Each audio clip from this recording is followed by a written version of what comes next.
Hello दोस्तों, नमस्कार। आप सभी का स्वागत है हमारे यूट्यूब चैनल रविंद्र खाती सीआरपीएफ पर। तो आज हम बात करने वाले हैं सीआरपीएफ और आईटीबीपी सहित अन्य सभी जो सीएपीएफ के जितनी भी फोर्सेज हैं उनके जवानों के बारे में, ऐसे जवानों के बारे में जो यहाँ पर रिटायरमेंट नहीं ले पाते हैं किसी वजह से, उसके पीछे कोई रीज़न होता है, तो उनके बारे में आज हम बात करने वाले हैं। तो यहाँ पे आप देख पा रहे होंगे, यहाँ पे हेडिंग में दिया हुआ है, रिटायरमेंट से 30 दिन पहले कंधे पर लगेगा अगला रैंक।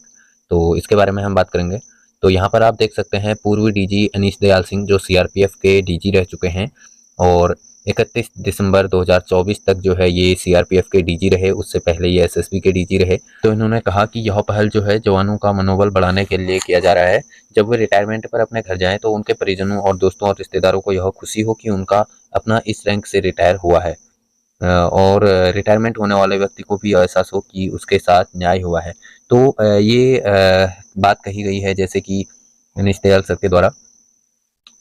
तो रिटायरमेंट जाने से पहले इन्होंने वीडियो कॉन्फ्रेंस में ये सब कहा है कि जो जवान किसी वजह से सेक्टू रहते हैं या फिर किसी भी वजह से जो है अगला रैंक नहीं ले पाते अपना, और क्योंकि इंक्रीमेंट जो है वो लगता रहता है, इंक्रीमेंट के हिसाब से जो उनकी सैलरी होती है, सैलरी उनकी उसी हिसाब से बढ़ती रहती है, बट यहाँ पर जो उनको रैंक है वो रैंक नहीं ले पाते। तो उनको जो है यहाँ पर जब वो रिटायरमेंट होते हैं तो रिटायरमेंट से 30 दिन पहले यानी कि 1 महीने पहले उन लोगों को अगला रैंक, जैसे मान लो कि सिपाही है तो सिपाही को जो है 30 दिन पहले उसको हवलदार बनाया जाएगा और 1 महीना वो जो है हवलदार होने रहने के बाद उसके बाद वो रिटायर जाएगा। या फिर अगर हवलदार की पोस्ट पे है और उसके बाद वो नहीं ले पाया अगला रैंक तो वो जो है एएसआई बन के घर जाएगा। तो इस प्रकार से कहा है, क्या कुछ कहा है वो जितनी भी वीडियो आप देख लीजिए। चीजें हमने यहाँ पे फोर्स के लिए, बल के लिए जो छोटी सी अगर कहा जाए कि कुछ रह गई थी, तो वो भी एक सौभाग्य की बात थी कि रिटायरमेंट के एक हफ्ता पहले ही माननीय गृह मंत्री जी सीआरपीएफ में समीक्षा बैठक के लिए आए। तो जो गृह मंत्रालय के लेवल के कुछ महत्वपूर्ण मामले थे जो कि बल के लिए बहुत महत्वपूर्ण थे, लेकिन हाँ, वो 4 दिन में, 5 दिन में, 10 दिन में नहीं हो सकते। उनके ऊपर गहन अध्ययन भी होना है गृह मंत्रालय के लेवल पर, फाइनेंस मिनिस्ट्री का भी इन्वॉल्वमेंट है, कैबिनेट का भी इन्वॉल्वमेंट है। तो वो सारे मुद्दे हमने उनके सामने रखे और एक भी मुद्दे पर ऐसा नहीं लगा कि माननीय गृह मंत्री जी की सहमति नहीं है, बल्कि उन्होंने उसी समय कुछ निर्देश भी दे दिए कि ये सब काम होने ही है। तो आपकी जानकारी के लिए उसमें एक बहुत बड़ा मुद्दा था जो कि बल के मोराल के लिए, ग्रोथ के लिए और प्रमोशंस के पॉइंट ऑफ व्यू से जो बहुत महत्वपूर्ण मुद्दा था वो था 35 बटालियन सीआरपीएफ का उनकी और देना। तो उसके ऊपर काफी समय से कुछ बातें चल रही थी, लेकिन गृह मंत्री जी के सामने हम लोग वो बात रख पाए एकदम क्लियरली और उनकी पूर्ण सहमति थी कि ये काम तो होना ही है। अब समय सीमा तो हम लोग नहीं कह सकते क्योंकि वो गृह मंत्रालय के भी बाहर की बातें हैं, बट हम लोग ये कह सकते हैं कि आज नहीं तो कल, और कल भी बहुत दूर नहीं। मेरा मानना है कि मार्च 2025 के अंदर अंदर 100% इस पे डिसीजन आएगा और वो हमारे फेवर में होगा। तो ये एक बहुत अच्छी बात है। दूसरा जो एक था कि हमारे एक मैंने एक बात कही थी कि जो मेनली अप्लाई करता है एनजीओस पे, जवानों पे, क्योंकि जवानों का पिरामिड जो है उसमें बेस में एक साथ मान लीजिए जैसे आजकल हो रहा है कि 9-9 हजार कांस्टेबल एक बारी में रिक्रूट हो रहे हैं। कई जगह 1000 होते थे, कई इसी साल में होंगे, किसी में 2000, किसी में 1500। तो वो बेस इतना चौड़ा होता है कि जब, क्योंकि प्रमोशन आपका वैकेंसी लिंक्ड है कि रिक्त स्थान होंगे तभी आपको प्रमोशन मिलेगा, तो वो नैरो होता जाता है। तो इसलिए आखिरी कांस्टेबल को प्रमोशन मिल पाए ये एक बड़ा मुश्किल एक सवाल रहता ही रहता है।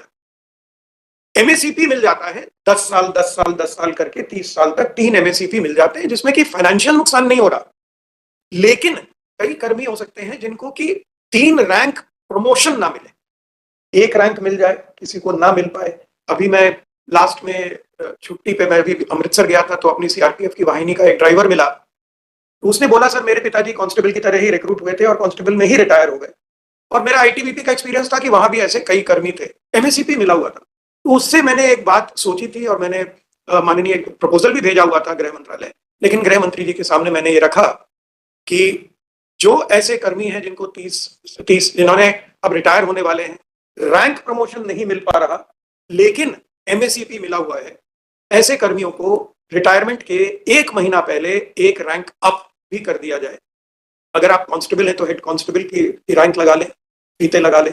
अगर आप हेड कांस्टेबल हैं तो आप एएसआई का लगा लें, एएसआई है तो एसआई का, और एसआई है तो इंस्पेक्टर का लगाकर रिटायर होके घर जाए, गांव जाए, परिवार को एक रैंक ऊपर दिखाए, क्योंकि उसकी कोई गलती नहीं है, लेकिन बल की संरचना ऐसी है कि किसी कारणों से रैंक अप प्रमोशन नहीं मिल पाया। इसमें कोई फाइनेंशियल इन्वॉल्वमेंट भी नहीं है, लेकिन बल के मोराल के लिए, रिटायरिंग कर्मी के लिए, अपने परिवार को दिखाने के लिए, गांव में दिखाने के लिए ये एक मोराल बूस्टिंग कदम होगा।